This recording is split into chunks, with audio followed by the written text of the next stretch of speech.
Bismillahirrahmanirrahim. Assalamualaikum warahmatullahi wabarakatuh. Pada tahapan yang terakhir, tahap ma'rifatullah adalah tahap al-fana dan tahap al-baqo. Tahap al-fana atau lenyapnya diri dan tahap al-baqo atau kekal dalam Tuhan. Fana adalah keadaan di mana ego dan kesadaran diri seseorang pencari lenyap dalam kehadiran Allah Subhanahu wa Ta'ala. Pada tahap ini, seorang pencari tidak lagi merasakan eksistensi dirinya sendiri, melainkan hanya merasakan kehadiran Allah Subhanahu wa Ta'ala. Setelah mencapai fana, seseorang dapat mencapai apa yang dinamakan tahap al-baqo, yaitu keadaan di mana ia hidup dalam kekekalan bersama Allah, di mana segala tindakan dan pikirannya sepenuhnya selaras dengan kehendak Allah Subhanahu wa Ta'ala. Contoh sufi yang sudah mengalami tahap ini adalah Abu Yazid Al-Bustami, yang dikenal sebagai dengan pengalamannya al-fananya yang mendalam. Beliau mengatakan, "Aku keluar dari Bayazid seperti seekor ular yang keluar dari kulitnya." Ia menggambarkan lenyapnya ego dan keakuan dirinya. Hal ini merupakan pengalaman dari surat Quran surat 55 ayat 26-27 yang intisarinya sebagai berikut, bahwa semua yang ada di bumi itu akan binasa dan tetap kekal wajah Tuhanmu yang mempunyai kebesaran dan kemuliaan. Jadi dalam pandangan saya, ini penting. Hal yang penting yang termaktub dalam ayat ini dalam pandangan ma'rifatullah, menurut saya ini adalah menegaskan bahwa fana atau kebinasaan segala sesuatu selain Allah, seluruh ciptaan termasuk bumi dan segala isinya akan berakhir, tetapi yang tetap kekal hanyalah Allah, Zat yang memiliki kebesaran dan kemuliaan. Jadi Allah adalah Zat yang memiliki kebesaran dan kemuliaan yang kekal selama-lamanya. Seluruh ciptaan termasuk bumi dan segala isinya akan berakhir, tetapi yang kekal hanyalah Allah. Zat segala sesuatu selain Allah adalah sementara dan tidak memiliki esensi yang kekal. Kesadaran akan kefanaan ini membawa seseorang menempuh jalan berikutnya, yaitu pada penyerahan total kepada Allah yang merupakan satu-satunya wujud yang abadi dan tak terhingga.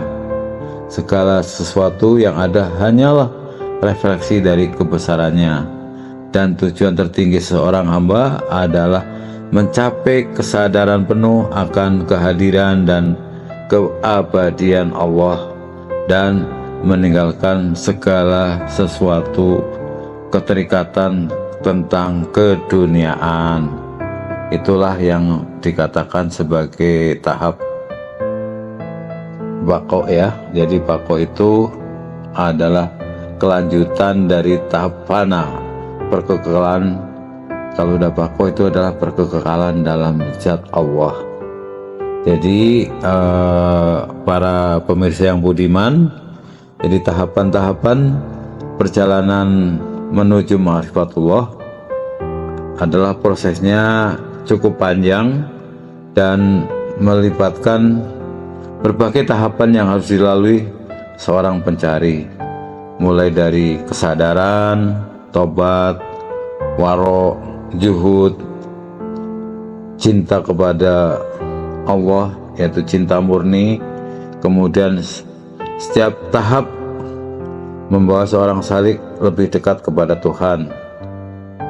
Contoh-contoh yang dikisahkan oleh para sufi yang telah menyempuh jalan ini dicontohkan oleh Imam Al-Ghazali, Robiah Al-Adawiyah, Abu Yazid Al-Bustami. Beliau telah memberikan contoh nyata sebagaimana perjalanan ini bukan hanya sekedar teori, tapi melainkan pengalaman hidup yang penuh dengan transformasi spiritual. Kira-kira tahapan untuk ma'rifatullah demikian.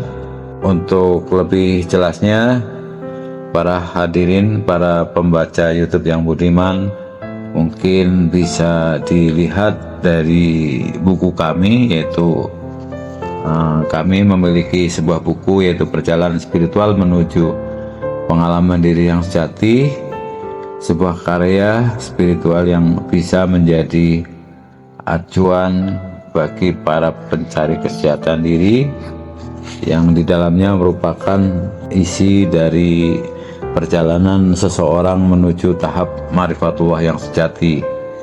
Jadi hadirin sekalian, bukunya ini juga telah beredar di pasar ya, bisa diikutin dan dibeli di toko buku online dari The Publish. Demikian kiranya tahapan spiritual pada bab pertama. Selanjutnya pada video-video berikutnya kami akan lanjutkan lagi tentang perjalanan spiritual, yaitu atau perjalanan ma'rifatullah pada bab berikutnya, yaitu jalan menuju ma'rifatullah. Kalau tadi adalah definisi, kemudian hakikat, tujuan, dan tahapan-tahapan ma'rifatullah. Pada bab berikutnya kita akan membahas secara khusus tentang jalan menuju ma'rifatullah. Demikian penyampaian saya tentang pembelajaran ilmu ma'rifat pada bagian pertama atau bab 1. Terima kasih atas perhatiannya. Semoga apa yang saya sampaikan akan membawa manfaat dan bermanfaat bagi para pembelajar ma'rifatullah. Demikian, wabillahi taufik wal hidayah. Wassalamualaikum warahmatullahi wabarakatuh.